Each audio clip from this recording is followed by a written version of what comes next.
Hey Facebook gang, it's Bob bringing you Positive Vibes session number 42. Today I was thinking about sort of mental and verbal leaks when we think about positivity and keeping positive and keeping a mental attitude of optimism, things that is very easy for us to do as sort of a throwaway when somebody asks, or if I ask someone else, how are you doing, or how are you feeling today?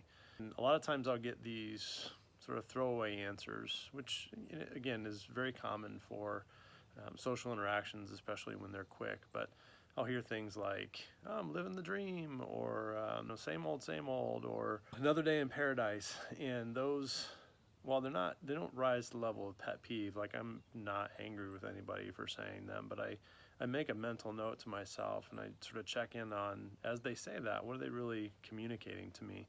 You know, it's sort of offhand, throwaway saying, and maybe they really feel it, and that's judgmental of me to assume that they're not. But having done this for a lot of years, I'm a pretty decent judge of character and judge of mood. When we say these things like throwaways, and we're not really putting effort into it, we're not really mentally checking in with ourselves, or maybe we're covering something up that we're feeling. It's a mental leak in my mind where we miss an opportunity to have a positive influence or a positive effect on our outlook, even if it's not good.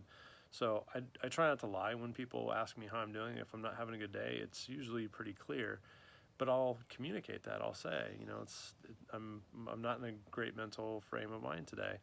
And that may invite further questions, that might shut the conversation down right away, and it might be awkward for someone else. But I'm trying to be really honest with me and with the person with whom I'm speaking. The other times, if I'm not really sure, if I haven't really thought about how I'm feeling, a lot of times I will have a patterned response. Usually fits in the pattern of really positive optimism. You know, how are you doing today? I'm outstanding. I'm terrific. I'm having a marvelous day. One, I'm influencing my mental state about that day if I hadn't really thought about it. And two, I'm recognizing in gratitude that I really do have an amazing life. I have, you know, a pretty good positive outlook on things. Even if they're not great, I'm equipped with the tools to be able to reframe those and make a choice about my positivity. So it's just something to be mindful of when somebody asks you how you're doing. You know, before you answer, before you give maybe a patterned response, think about that as an opportunity to influence your mental state.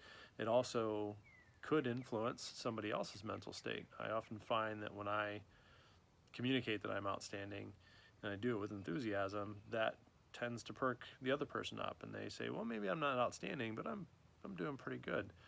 Or I'm on my way to outstanding, or there's a lot of day left. You know, it's an opportunity to spark some sort of enthusiasm and positivity in somebody else's day as well as yours. So think about that next time you're in a conversation. Look at that as an opportunity to actually communicate in conversation your feeling and your mental state, and maybe invite somebody else in. So that's the thought for today. It's been an awesome 6 weeks. We have a lot of days to go. So I'll continue to try and bring you positive vibes. Thanks to all of you who over the weekend at graduation parties have mentioned that you're a watcher or a listener. Keep that feedback up. It helps motivate me and understand that there's an impact that's being had to people when it's not always necessarily clear that it is. So that's why I do it. I do it for you. I also do it for me. I hope your day was outstanding. Hope your week is outstanding. And I hope you love each other. I hope you teach and inspire each other each and every day, and that you express gratitude today for something that you're thankful for. Cheers.